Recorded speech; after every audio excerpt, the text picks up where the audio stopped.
So we're about to get some love life advice from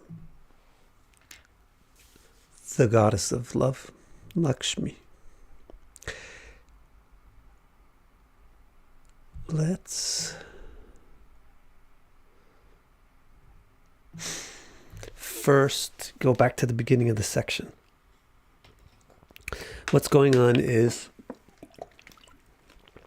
we're hearing about the different zones of Bu, and in each zone there's a particular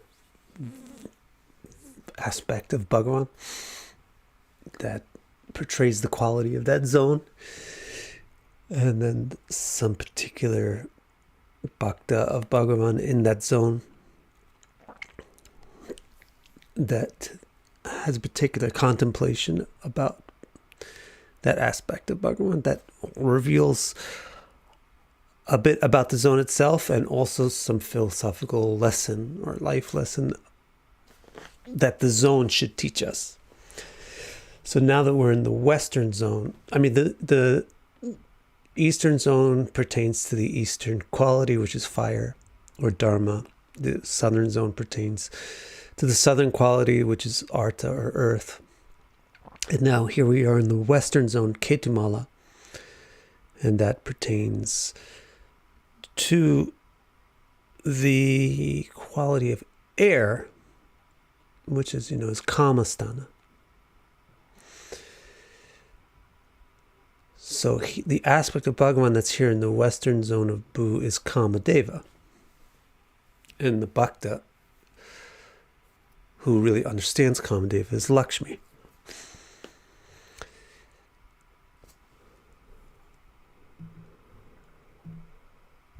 One second.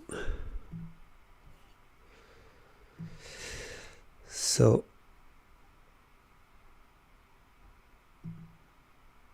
she's going to educate us. Let's go back and review what we heard so far. Just quickly, just with the English. But in Ketumala, Bhagavan wants to enjoy Lakshmi's love. So this was 2 weeks ago now we covered these topics. Because in between that, we had I gave you that the presentation that I gave to the conference.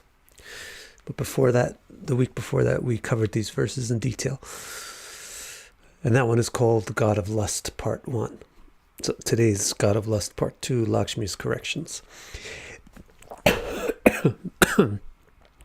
But in Ketumal, Bhagavan wants to enjoy Lakshmi's love in his form as the god of romance, Kamdeva, the god of lust.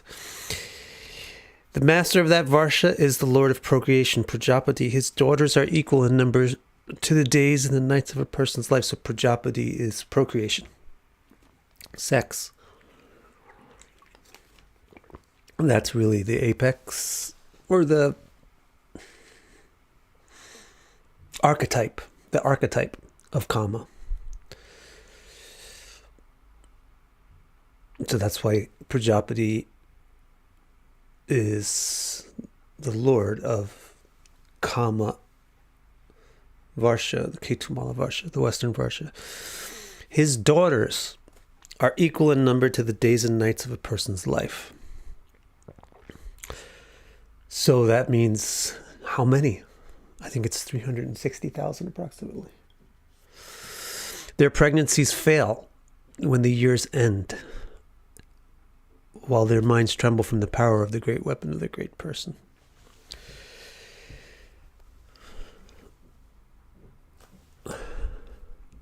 So I want to make sure to review this because Lakshmi is going to explain why this happens today.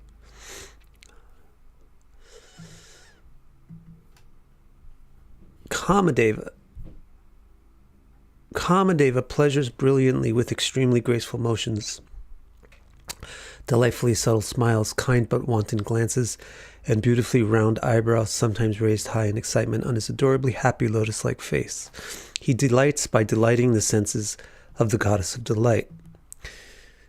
So first it described Kamdev, now it's going to describe Lakshmi. The beauty of the goddess of delight, Rama Lakshmi, is composed of Bhagwan's mystifying powers. With paramount concentration, she worships him with this chant.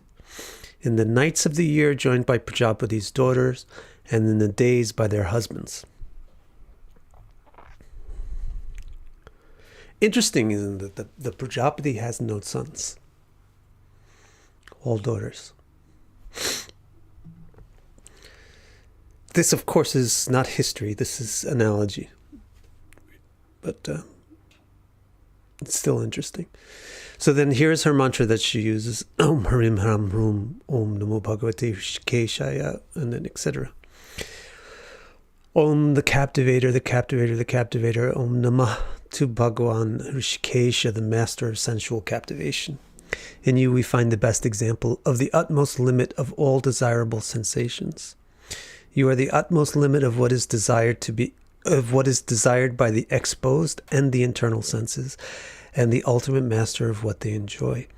You are like the full moon, the 16th phase, composed of delightful beauty, composed of nourishment, composed of immortal vitality, composed of everything, the force within sensual energy and enthusiasm. And I just realized there's another implication of the moon analogy, which I didn't mention at the time, which is going to come out today with the lotus analogy. It's the cooling things which... So desire or passion is metaphorically hot, and therefore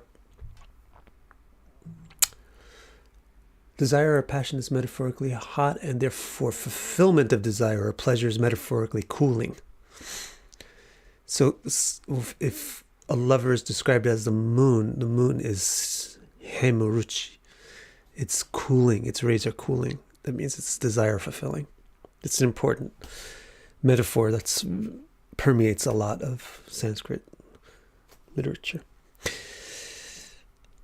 Let there in both ways always be namaste to my beloved Kama. Now, boom, we're at the new content. Okay? So we're starting with today's new content. Text 19 of chapter 18 of book 5 of Srimad Bhagavatam. Lakshmi corrects the mistaken romantics. Striyo vrataistva Hrishikeshwaram svata Hyaradya loke patim ashad sate nyam Tasam nate vai paripantyapatyam Priyam dhanayush miyato swatantra. I find it a little interesting, poetically speaking, that the most important word in this verse is anyam, and Lakshmi really didn't really even want to say it, how much she's not interested in this word anya. So she kind of put it up against another word that would hide the of the anya. Striyo vritastai Hrishikeshwaram sota hyaradhyaloke patim ashate nyam tasam nate vai paripatyapatyam priyam dhanayumshi yato swatantra. So here's what she means. These women, these women. So she's talking about the women of Ketumal. She's talking about Prajapati's daughters. These women very naturally, swata means very naturally, or by your own volition, by your own desire, by your own motivation, naturally. These women very naturally follow strict vows, vratas. Yogis do vratas. Any sadhaka does a vrata.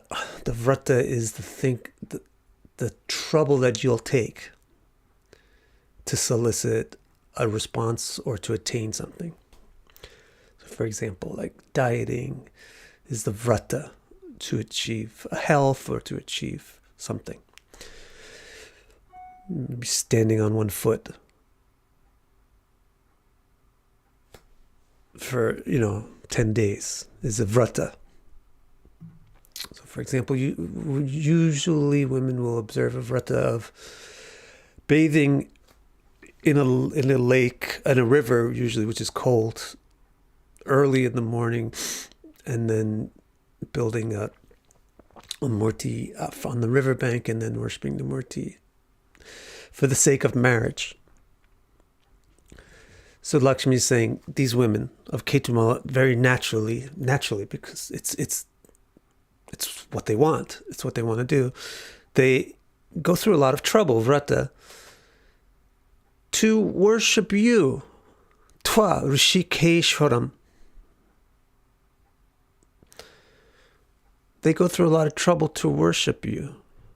But why? Yaradya loke, they worship you, aradyata, they worship you, but they want somebody else for their husband. Pati. So the word pati is going to be very important, and also the word, it's related with the word partha. Those are two words for husband. Well, I'll explain that in a second. Like Lakshmi's logic. To understand Lakshmi's logic, you have to kind of understand this concept of husband. So she's saying, look at these women. They're very eager to go through a lot of trouble to worship you, asking for somebody else to be their husband. Shtriyovratas tvarishikeshwaram swata hyaradya loke patim ashate. Anyam. Anya means somebody else. Some other husband. Anyapati. If you're worshipping somebody, then that person is your pati. Pa. Like the lord of a house is called the pa, or the pati of the bhava in astrology. So just like the lord of the house takes care of the house. It doesn't just own the house or control the house. It takes care of the house. It ensures the prosperity of the house. So that's what a husband is. If you're worshipping somebody, that's also a pati, because you're asking them to be taking care of you. So these women are, Lakshmi is raising an eyebrow at these women, like, what's up with you? You're worshipping the pati, asking for another pati. You're a little bit baka. You're a little crazy. I think you got something wrong. I think you got a screw loose. Tasamnatevai paripantyapatyam. Yet those husbands cannot really protect. What is a pati supposed to do? It's supposed to protect. That's what pa means. Like gopa, gopi, gopal. It means somebody who protects, takes care of animals. Cows, animals. Somebody who takes care of them is a pa. Papa. Hey, pop. Hey, dad. But these people that they are asking you to marry, they aren't really qualified to be husbands. Because the qualification of a husband is the capacity to do palana, which means protection. But these guys can't protect them. Of course they can protect a little, but she says they can't vai paripati. They can't really protect them in all ways. Tasamnate vai paripantyapatyam. They can't protect their children. Look, they lost their kids. The kids died. They can't protect the beloved itself. They can't protect the beloved children. They can't protect... If you lose your child, you also lost yourself. So they can't protect the happiness of the beloved. They can't protect the children. It's the same thing. Dhana, they can't protect the prosperity of the family, the wealth of the family. They can't protect people's health. Yatta, why not? Because aswatantra. Because they themselves are dependents. So Lakshmi is saying, Balak, these stupid kids. They're worshipping they're worshipping the pati, asking for another person to become their pati. And that person that they're asking to become their pati will not be able to really be their pati. They will not really be able to take care of them, their kids, their prosperity, or their health. Because that person needs a pati. Only a person who doesn't need a pati can be a pati. So let's take a look at some of this. Lakshmi now explains to the women why their children were miscarried. The reason is that they married someone other than Hrishikeshwar. Children represent desires. In this analogy, children represent the desires and miscarriage represents the inability to fulfill the desires. The reason our sensual desires do not lead to fulfillment, Lakshmi explains, is that they rely on people other than Hrishikeshwara. These girls, the daughters of Prajapati in this analogy, they represent sensual desires. And their pregnancies represent the fulfillment or the fruit of the sensual desires. The miscarriage of the pregnancy indicates the inability to find satisfaction in one's sensual pursuits. Why does our pursuit of sensual happiness lead to frustration and more hunger instead of lead to tranquility and satisfaction?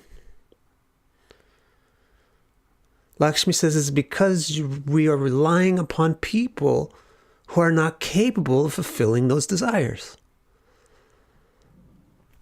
Because they themselves need their desires fulfilled.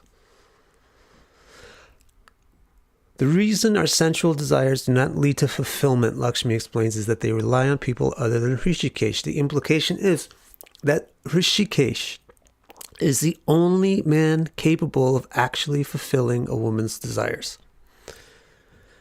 The Sanskrit word for husband is either pati or bharta. With both of the bharta means a supporter, and pati means a protector. So, who can be your pati? Somebody who's capable of protecting.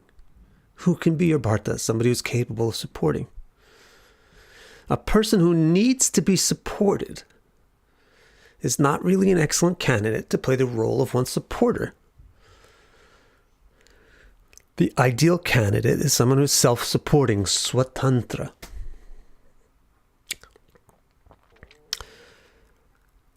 This is why women naturally care a lot about a man's career. A person who cannot support himself is probably not capable of supporting others. Basically, the quality in a man that attracts a mate is fundamentally different than the quality in a female that attracts a mate. Because what a female needs is fundamentally different from what a male needs. Sometimes women say, no, men are beautiful too. They're not beautiful, but they're attractive to you, not because of the beauty, but because of their swatantrata. The more that a man has swatantra, the more a woman feels like she wants to be near that guy. She wants that guy to like her. She wants that guy to take care of her. Because swatantra means you can take care of yourself. You're not dependent. So you're not weak. You're not needy. You're strong. You're confident. You're not scared. Such people have that. They exhibit the quality of swatantra. But what Lakshmi's saying is, hey, nobody here is swatantra. There's only one person who's swatantra. There's only one person who's self-supporting, and everybody else is dependent. Lakshmi's point, however, is that no one other than Bhagavan is really self-supporting. Everyone is dependent on others. I mean, sometimes the person is very dependent. Like I said, basically, attraction to a person really doesn't depend upon how absolutely beautiful or powerful they are. It's just who's the best one in the room. When your life is confined to a room, you just select the best option within the room. So similarly, the female will be attracted to the most swatantrik man in the world, and the male will be attracted to the most shriatva girl in the world, but just within our world. So if our world is Holbrook, New York, some small town in New York, then that's it. But if you have a bigger vision like Lakshmi has, you're going to want to actually have a person that's not just a big fish in a small pond, but really is a big fish. So everyone is dependent on others. Therefore, she scolds the women of Ketumala for their foolish attraction to unqualified husbands. And she scolds the men. So remember, she's worshipping during the days with the husbands and during the nights with the women. So during the day she's teaching the husbands, and during the night she's teaching the wives. So she's scolding them both with this statement. She's scolding the men for assuming roles that you're not qualified for. What is up with you? Who do you think why did you accept this position? You know you're not capable of supporting somebody else. It's very irresponsible of you to do that. And then she's scolding the women. Why are your standards so low?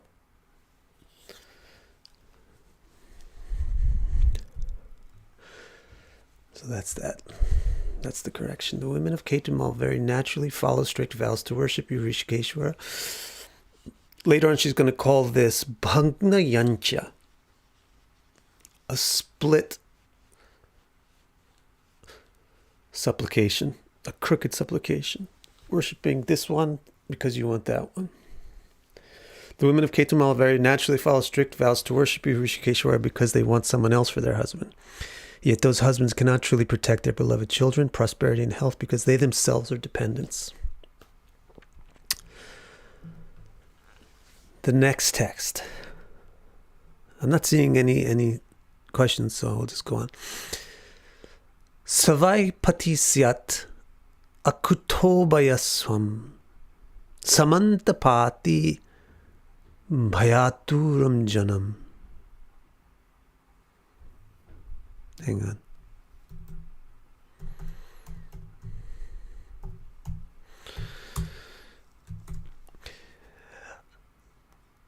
Savai patisyat akutobaya swayam samantapati bhayaturam janam sa eka eve taratha mitobayam naivatma labhat.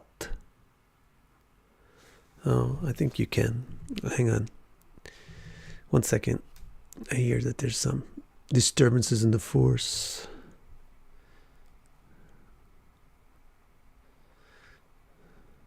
Okay.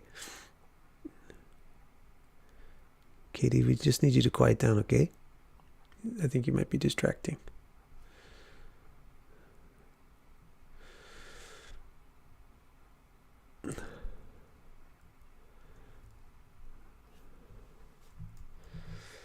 Deal?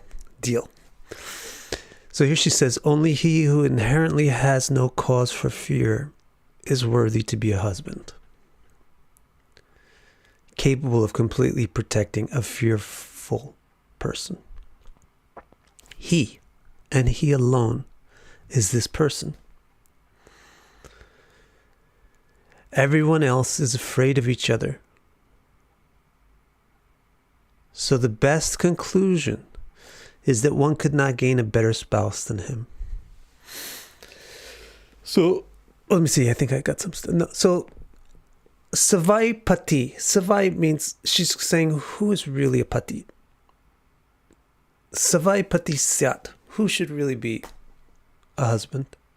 Somebody who's akutobaya. It's not even abaya, it's akutobaya. Baya means fear. So this is one thing that is not attractive in a man, is to be scared all the time. What's attractive in a man is somebody that, well, he's cool. He doesn't get scared by things. So a male should be abhayam. But really, it shouldn't just be abhayam, it should be akutabhayam. No cause for fear. It isn't just that you don't get shocked or you don't get scared. If somebody goes, boo. It's that you don't have a cause for fear because you have confidence. And why do you have confidence? Either because you're a faker. That's not really akutabhayam. That's kutabayam. Fake abhaya. Fake fearlessness. Akutabayam means you know that you're strong. You know that if somebody pops out of the alleyway, you can take care of the situation. You know that if there's an emergency, you can take care of the situation. You know that if you need to suddenly pay for something, you can pay for it. Then that's what the feeling is of akutobayam. She says the person who has akutobayam swayam, not just also because of somebody who thinks, if I think, oh, I have a great protector, therefore I don't have akutabaya, therefore I don't have kutabaya, I don't have cause for fear. That's not a pati. The protector is the pati. Yeah, like you see some little wimpy guy walking down the street, all tough, and because he's got his two gigantic friends behind him that he paid.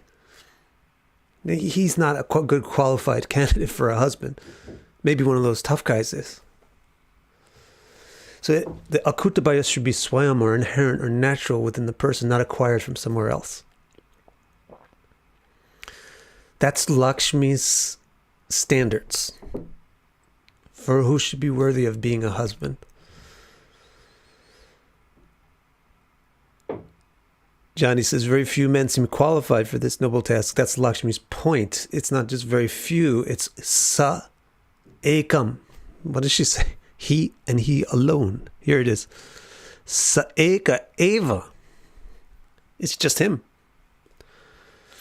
So Jonathan says, sorry now. Here's Jonathan. So I have my eye on this chat directly now, but how can any of us men hope to be a real husband? So you can't. You shouldn't try to take the role of a husband. You'll get condemned by Lakshmi. That doesn't mean that there shouldn't be marriages, but you shouldn't think that you're the husband. So it's helpful to realize that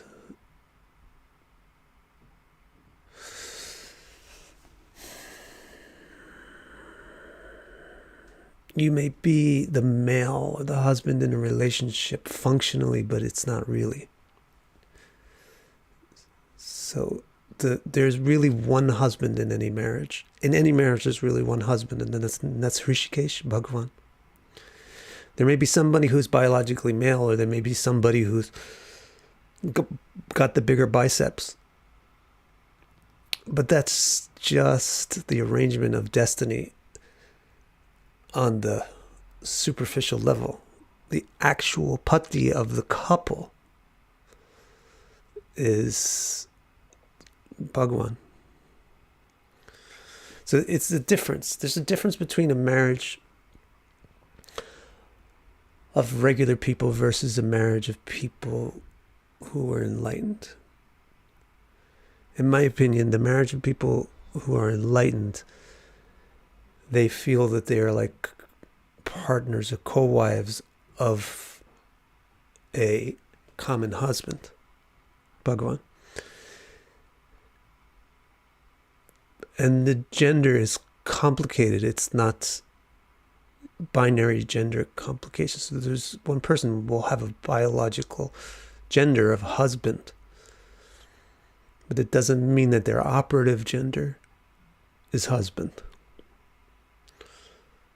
It doesn't mean that they have the ego, that they are the Bartu, that they are the Pati, that they are the supplier. So neither the husband or wife should have delusions about who's the real supporter. Then the functionality of just biological mechanisms can just work because it has to work. People get married, have kids, etc. And it's more of playing the role that the master has put us into.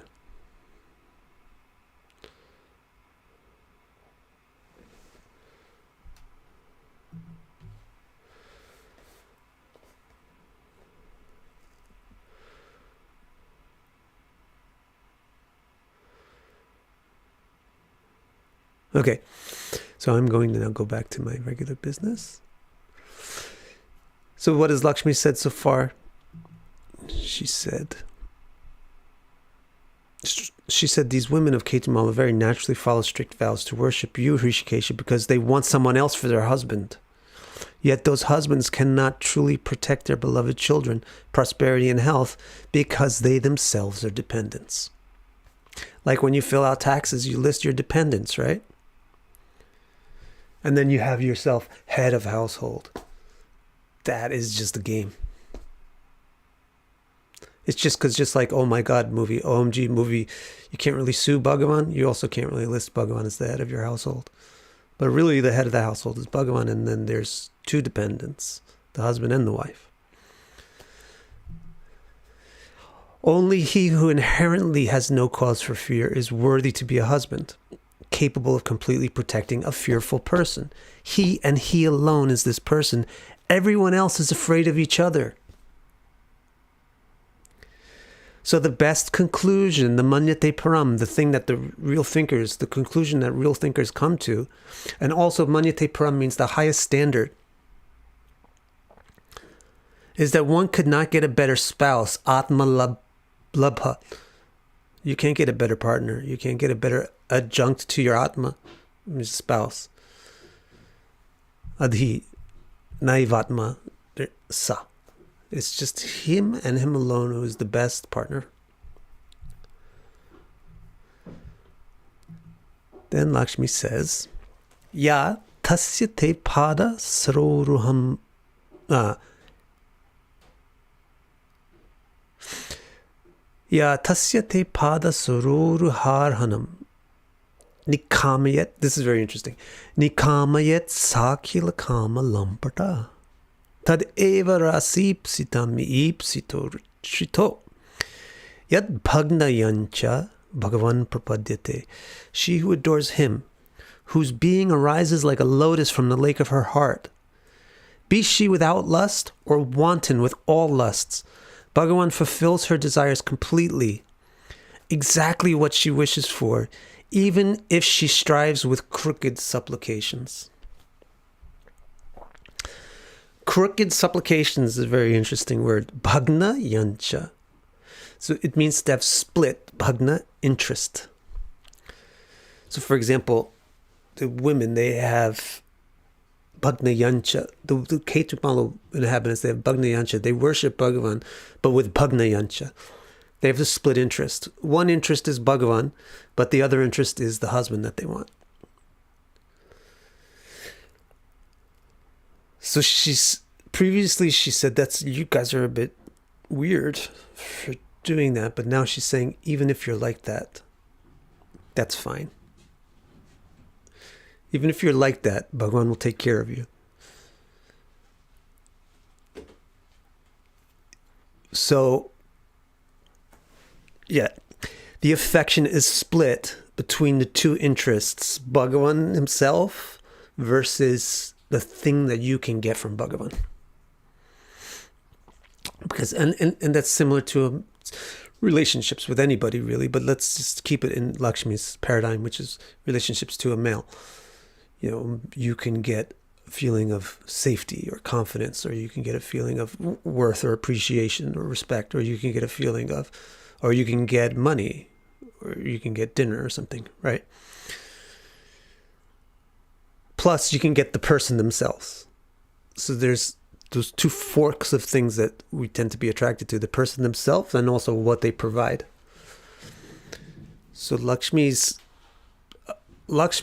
character meter or gauge is the more that your yancha is ekatva, the more that it's fixed and not split, the higher quality your love is. But no matter what quality your love is, Bhagavan loves you back. And will fulfill your wishes better than any other person could. So crooked supplication means to have split interest. One interest is the adoration of Bhagavan, and the other interest is some gift from Bhagavan. The affection is split, bhagna, between the two interests, which is why Lakshmi calls it crooked. Such people can be called wanton worshippers, sakama bhakta, or sakama bhakta. Here she calls them sakila kama, lampata. Lampata means really wanton, and kama means lust, and akila kama means you lust for everything. You're wanton with all lusts. Or you might be nikama, which is close to the word nishkama, but it's a little different. But it generally means you're very pure and straightforward. You have no lust. So she said you might be without lust, or you might be just the lustiest thing that one can even imagine. It doesn't matter. Bhagavan fulfills all of her desires completely. Exactly what she wishes for, even if she strives with crooked supplications. Such people can be called wanton worshippers. Lakshmi says they should not adore anyone else for their wanton lusts. They should adore Hrishikesh alone. Others, that's very interesting. Lakshmi's advice is very interesting.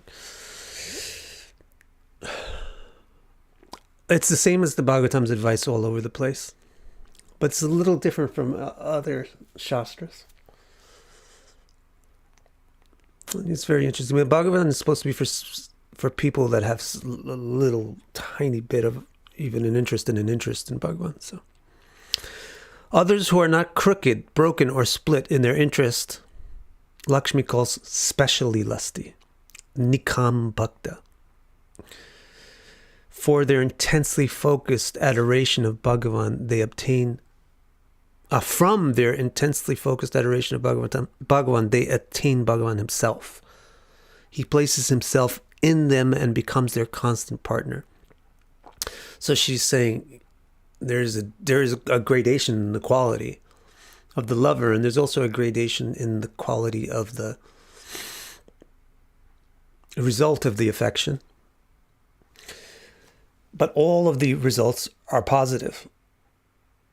It's not a gradation of some are positive and some are negative. All of them are positive results of loving Bhagavan and accepting Bhagavan, taking Bhagavan as one's pati. But the more nikam or nishkam you are, the more amazing your result is. The more sakam you are, the more conventional your results are.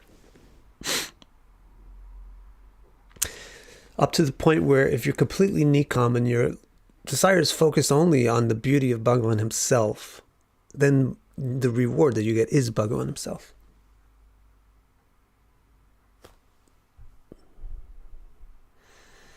That's the anuradha.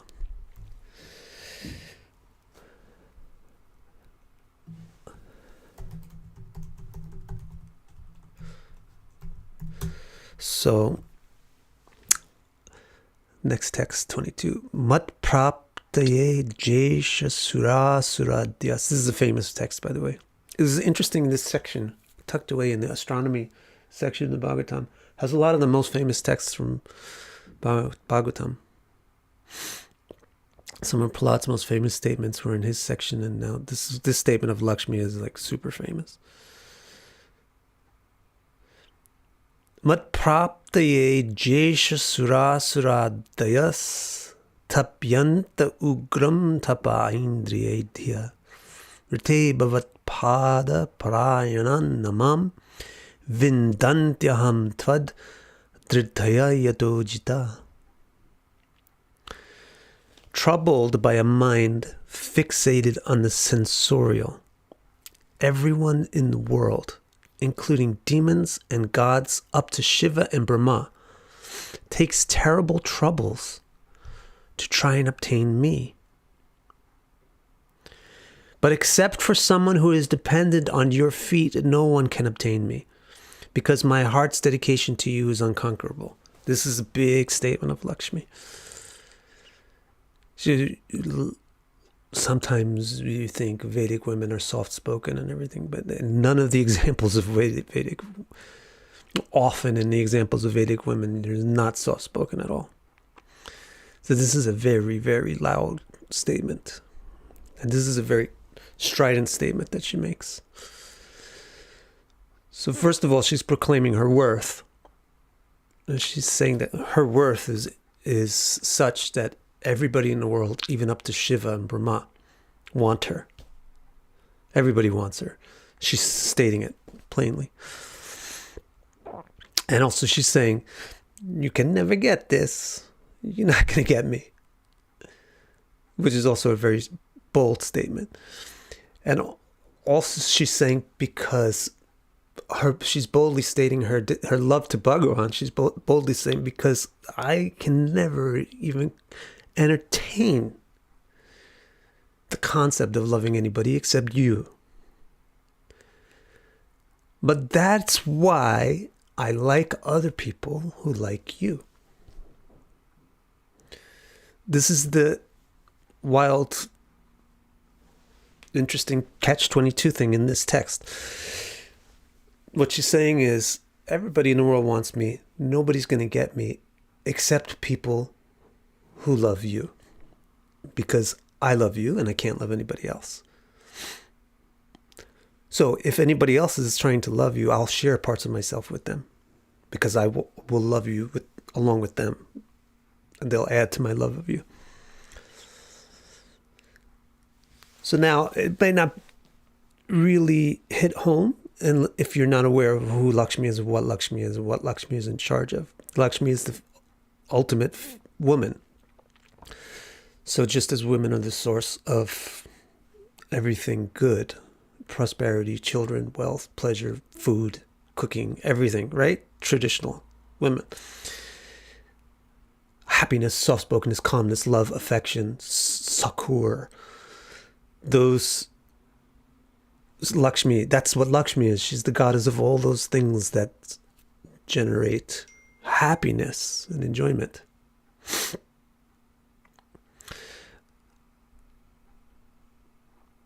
So now think what she's saying. Everybody wants those things.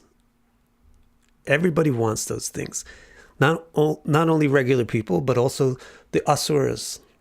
They're perplexed by those things. Not just the asuras, but also the suras, the gods.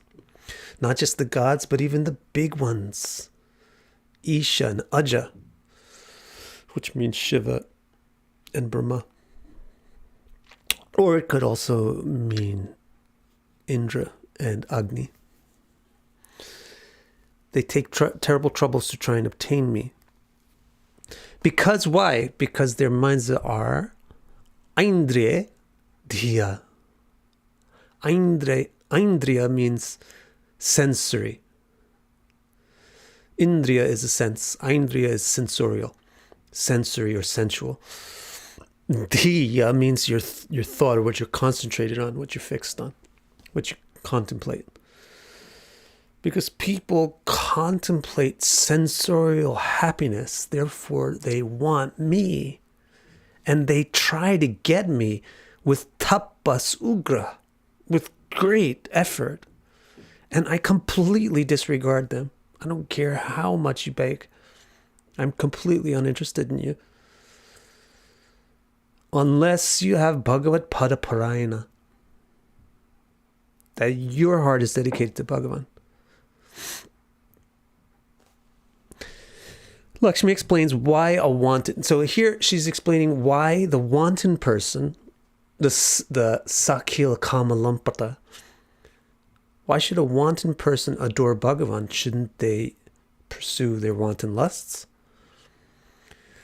Because what the wanton person really wants is something that Lakshmi alone provides. Some form of wealth, some form of pleasure. However, she's not giving it to anybody except Bhagavan. So she's fully dedicated to Bhagavatam and Bhagavan and refuses to share herself with anyone who is not at least somewhat similarly dedicated to Bhagavan. That's the logic. If you want something that I can provide, you should dedicate yourself to Bhagavan, because that's what I'm dedicated to.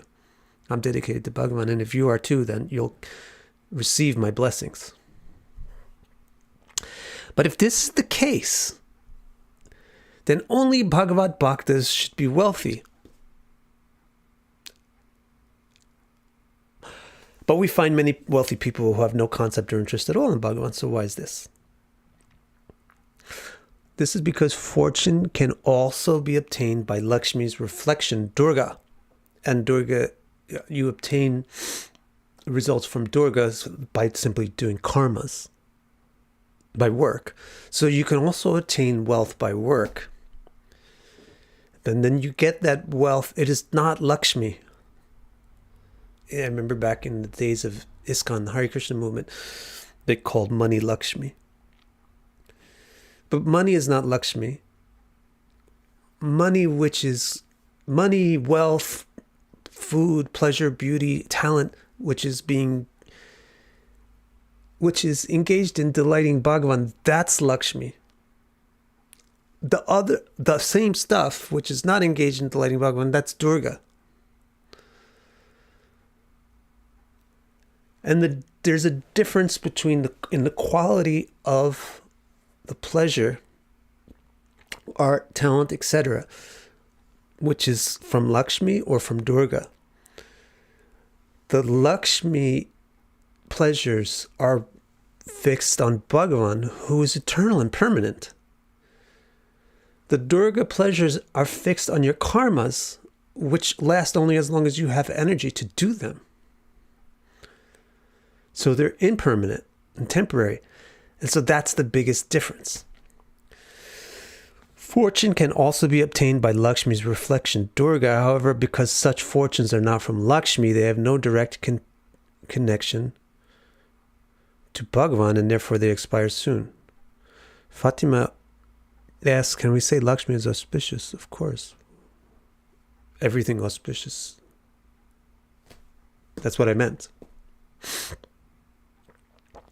However, because such fortunes are not from Lakshmi, they have no direct connection to Bhagavatam, and therefore they expire soon, symbolized by the miscarriages of the women in Ketumala.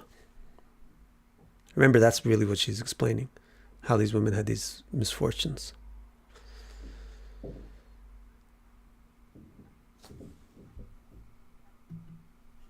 Now, this is the best verse in the section, but it's also going to get a little bit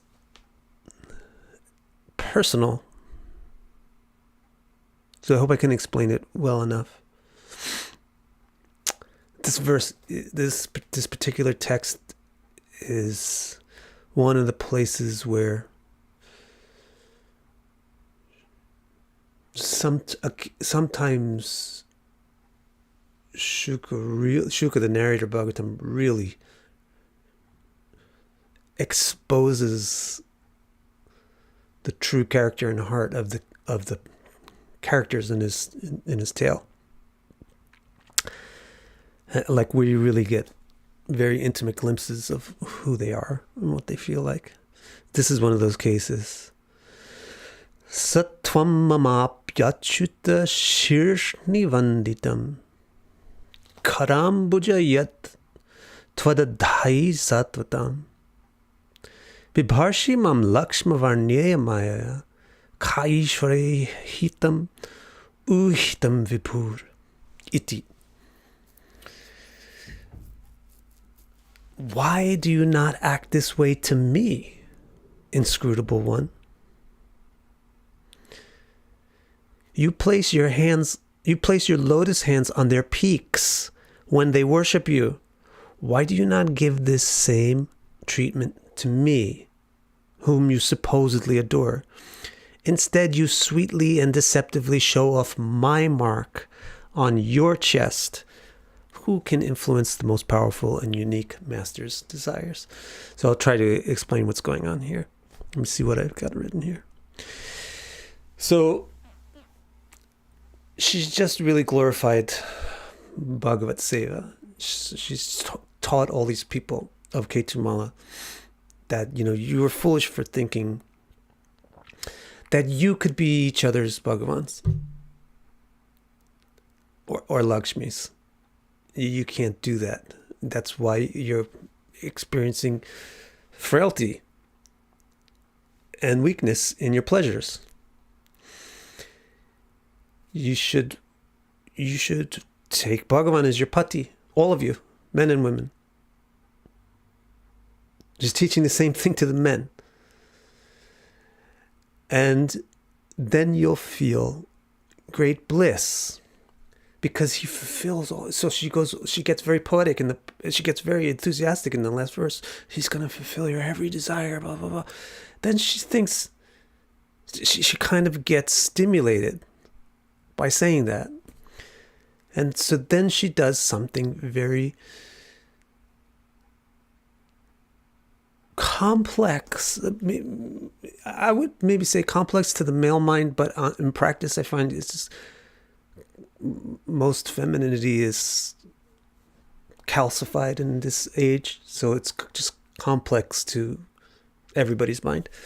People don't really understand flirtation. They don't really understand love at all, so everything is complicated, and they tend to just take the worst side of things. They just tend to think of manipulation or something. A flirtation as manipulation, but flirtation is an essential part of love and romance. So Lakshmi, the goddess of love, is going to be the most expert flirter. And this is what's going on in this particular verse, because her glorification of Bhagavan has stimulated her love for Bhagavan, and now she wants to enjoy that love. So she's going to now stimulate Bhagavan, but her manner of doing so is called Vama. It's a lefty way of doing it. So there's a Vama and a Dakshin way of doing it. A Dakshin way of dealing with people is to be kind of supplicant and subordinate and straightforward, honest. But that's not very attractive. Just like in that movie or that TV show, Game of Thrones, when Daenerys Targaryen first met that one barbarian guy, and then that one servant taught her how to really have sex in like a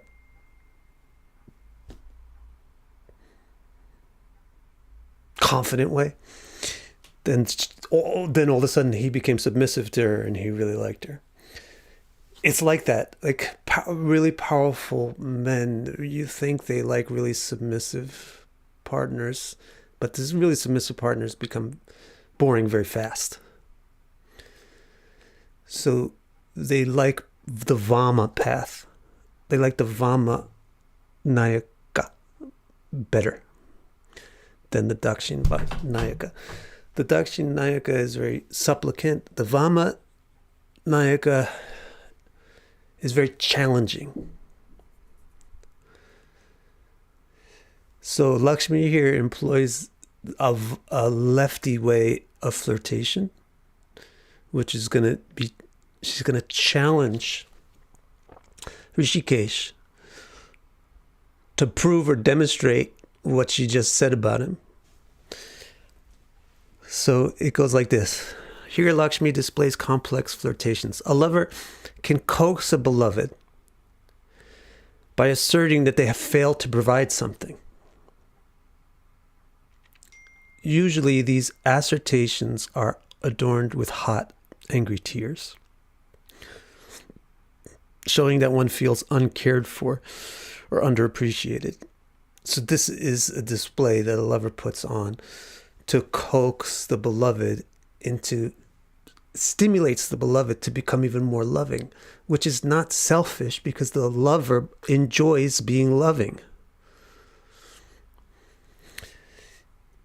This coaxes the beloved to exert more affection and love, and thereby more fully enjoy the lover. This is part of the sophisticated arts of romantic play, which I don't expect anybody to understand, and which I barely understand, if I understand at all, because we barely even understand love. But Lakshmi understands it and is the supreme master of it. After praising Kamadev, she suddenly becomes sadly angry and criticizes him, which is surprising to him, and surprise is a great aphrodisiac. After praising Kamadev, she suddenly becomes sadly angry and criticizes him. Hey, one second. Hey, when these other people worship you, you fulfill their desires. Why don't I get the same treatment? Confused and shocked, he would stammer some reply similar to, what do you mean? I thought I was fulfilling your desires. What? Then she would explain, when these people worship you, you fulfill their desires by placing your lotus hand on their heads. Dhruva, for example. Prahlad, for example. Oh, by the way, it's really Vishwanath Chakravarti Thakur, his commentary on this text clarifies all these points, but he also quotes, she says something which is, she says, I know what you said. I know what you say. I hear what you say. I hear sometimes you say you love other people more than me. Anyway, when these people worship you, you fulfill their desires by placing your lotus hand on their head. Now, there's a lot of double meanings in that. So one of the meanings is, remember the metaphor that passion is hot and certain things are cool. So coolness placates heat. So things which are described as cool are going to be the things that metaphorically fulfill desires or are pleasurable. So the moon, for example, is cooling. So somebody's described as moon-like. It means they're very enjoyable, they're very pleasant.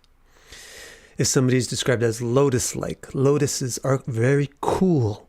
They're always wet and involved in water, and they're very cooling. So lotus is being cooling, especially if you're saying this lotus-like thing is touching this hot thing. Then it implies that this hot thing is having its desires fulfilled by this lotus-like thing. So she says your hand is like a lotus. It means that it cools the heat of passion. And it goes on the head, the hot-headed one, the passionate one. So the cooling touch on the hot head signifies cooling passion by fulfilling the desires. The desire actually gets fulfilled. See, that's the mystery. How these other people, they have pregnancies. That means that they're generating the seeds of future desires. By the fulfillment of their desires, they're not getting satisfaction or cooling. They're getting increased heat. So what are they doing wrong? Lakshmi explained that. And she said that the interaction with Bhagavan is different and that it actually cools. You actually feel cooled off.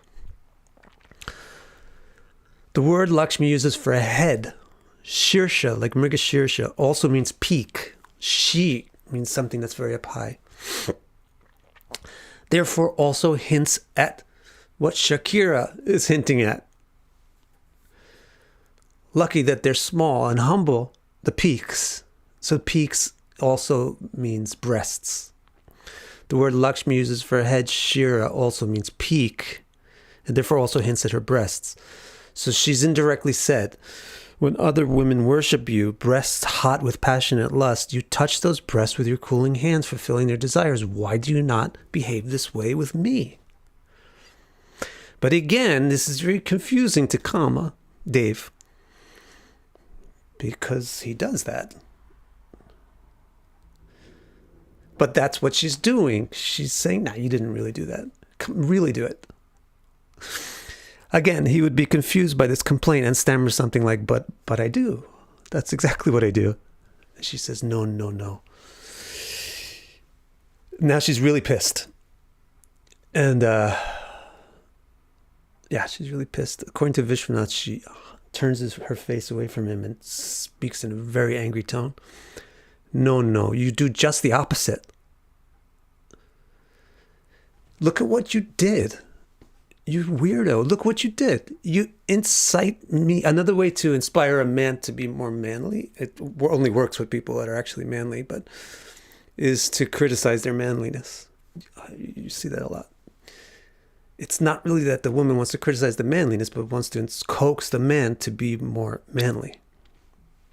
So she's implying that dynamic as well at this point. So no, she retorts, very upset. You do just the opposite. You incite me to touch your chest. And then you show off the scratches that I have left there like a trophy. So everybody knows that Vishnu has this famous golden streak on his chest. It's called Shrivats, which means the Lakshma. She uses the word Lakshma. Lakshmi's Lakshma. She leaves a mark on his chest because during their embraces, she scratches him. And her body is golden, so it leaves a golden scar. So he's very proud of this golden scar that he gets from Lakshmi. And he's showing and he walks around with his no shirt all the time.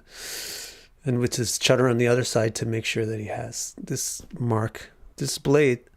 So she's saying, you're proud of that? Is that very manly? That you're proud that you made a woman want your breasts? And scratch your breasts? Why don't you act like a man and scratch my breasts? And here he would feign innocence, and she does not relent. She says, isn't this a very beautiful deception? So she accuses him of being a very beautiful deceiver, which is Varenya Maya. It's very sparkling and bright, the way that you've pulled off this trick. Yet you're supposed to be the honest one, Varenya.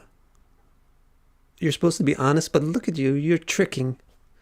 Aren't you very odd? You're a little weird. Well, you have the right to be odd and unique because you are odd and unique. You're the only one. There's only one of you in your class. You're the great master, Vibhu and Ishwara.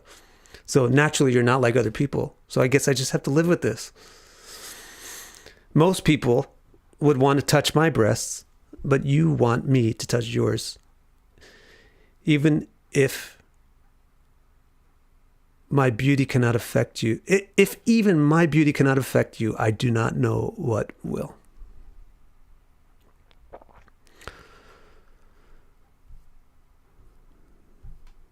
So that was very... You see, the Bhagavatam has this kind of really deep, intimate things everywhere. And also these basic explanations of romance, which are very useful even to people who have no interests in anything spiritual. So let's just reread the sections and then I'll see if you have any questions.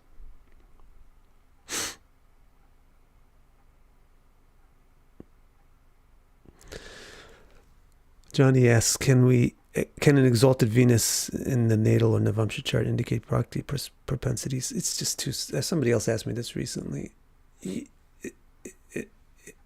You guys have to get past that stage of looking for one thing to indicate something. You have to realize that it's recipes and combinations of things.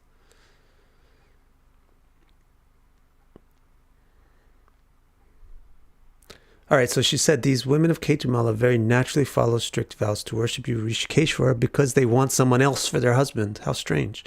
Yet those husbands cannot truly protect their beloved children, prosperity, and health, because they themselves are dependents. Only he who inherently has no cause for fear is worthy to be a husband, capable of completely protecting a fearful person. He and he alone is this person. Everyone else is afraid of each other. So the best conclusion is that one cannot gain a better spouse than him. She who adores him, whose being arises like a lotus from the lake of her heart. That's also interesting. We kind of didn't talk about that. Be she without lust or wanton with all lusts, Bhagavan fulfills her desires. completely, exactly what she wishes for, even if she strives with crooked supplications. Troubled by a mind fixed on the sensorial, everyone in the world, including demons and gods up to Shiva and Brahma, takes terrible troubles to try and get me. But except for someone who is dependent on your feet, no one can obtain me, because my heart's dedication to you is unconquerable. Why do you not act this way to me, inscrutable one?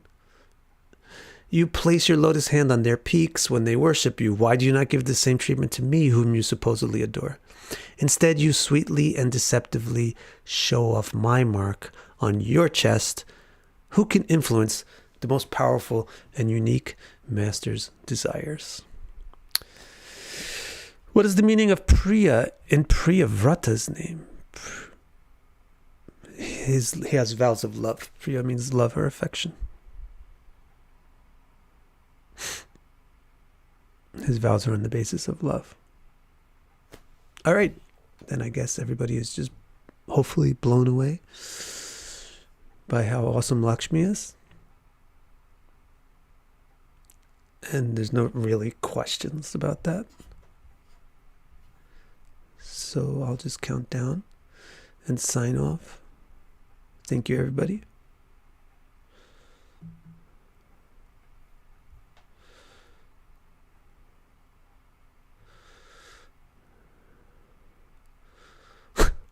Heidi, wait, I'm seeing some.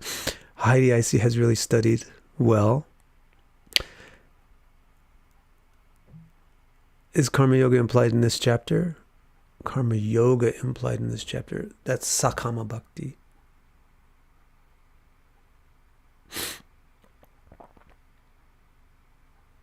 Thank you.